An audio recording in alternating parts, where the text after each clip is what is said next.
પછી વાત કરીએ કેટલાક સ્ટેટિક જીકેની વાત કરી લઈએ. એમાં આપણા ભારતની અંદર જેટલા પણ જે સમાધિ સ્થળ છે એ ઇન્ક્લુડ કર્યા છે. ઇન્ક્લુડ કરવાનું કારણ છે ડૉક્ટર મનમોહન સિંહ, જેનું હમણાં નિધન થયું. તો ડેફિનેટલી પ્રધાનમંત્રી છે એમનું પણ શું બનાવવું પડશે?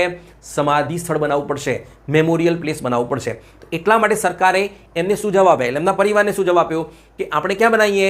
આપણે બનાવીએ રાજઘાટ પાસે બનાવી દો, અથવા તો તમે એકતા સ્થળ પસંદ કરી લો. આ બે જગ્યામાંથી તમે બનાવો. એકતા સ્થળ મોસ્ટ પ્રોબેબલી હતું કે એકતા સ્થળ બનાવી દે. કેમ કે એકતા સ્થળ કોની સમાધિ છે? જ્ઞાની ઝેલસિંહની છે. એટલા માટે મેં બધા ઇન્ક્લુડ કર્યા છે. સ્ટેપ બાય સ્ટેપ જરા જોઈ લઈએ. હવે ચલો, નંબર 1 છે, ધ્યાન રાખો, રાજઘાટ, મહાત્મા ગાંધી.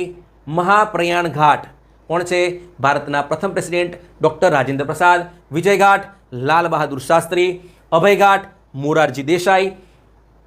કિસાન ઘાટ, ચૌધરી ચરણસિંહ. નારાયણ ઘાટ, ગુલજારીલાલ નંદા. શાંતિવન, ભારતના પ્રથમ પ્રધાનમંત્રી જવાહરલાલ નહેરુ.